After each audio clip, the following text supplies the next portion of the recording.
A day out at sea is likely to take place on a perfectly calm surface, through which sun rays penetrate easily and disappear into the deep blue without encountering any obstacles.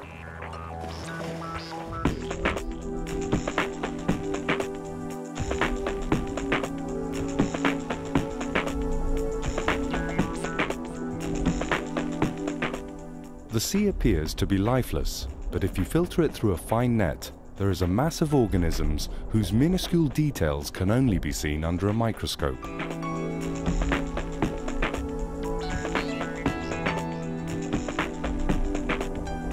The lens enlarges an unseen universe of marvels. Plankton.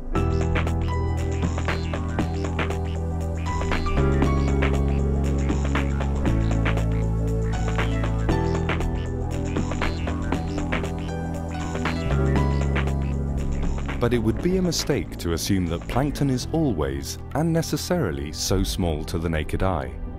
Jellyfish, siphonophores, salps, mollusks and crustaceans, which are the most representative types of plankton, also include large species whose lengths range from centimeters to several meters.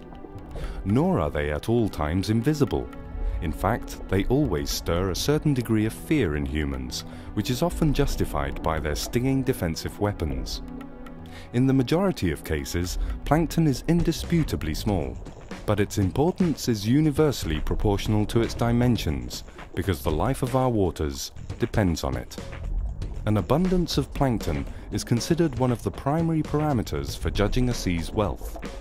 Compared with other seas, and a good many oceans, the Mediterranean is viewed overall as a fundamentally poor sea, since the water it receives from the Atlantic is very low in nutrients.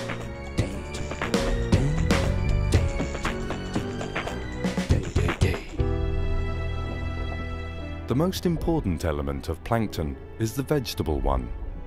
Just as on land, so as underwater, plants are the first and essential link in the food chain, which often lead to humans.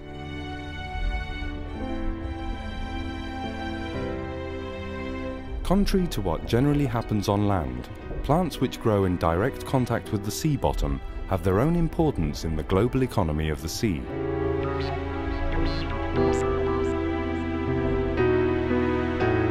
There are very few surfaces suited to being colonized by algae and benthic plants. Sands are not always suitable, rocks more so. Both, though, are dominated by laws regulating the penetration of underwater light, on which the life of plants depends.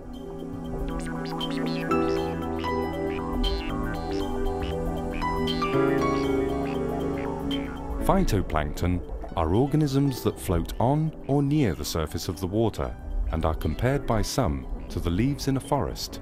Its large quantity and differentiated distribution patterns in the marine habitat depend on environmental factors, which act simultaneously, such as temperature, light, and nutrient availability. Variations in water temperatures have a significant influence on the presence and quantity of phytoplankton in the sea, especially in the upper levels.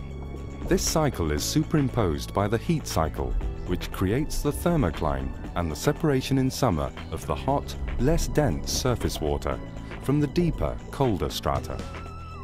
The stratification of the water prevents any nutrient exchange between the deeper, richer areas and the poorer ones close to the surface.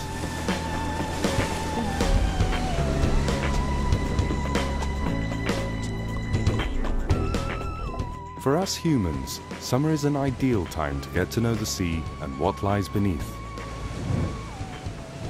For the Mediterranean Sea, however, this is the least productive of seasons. It is a time of deprivation.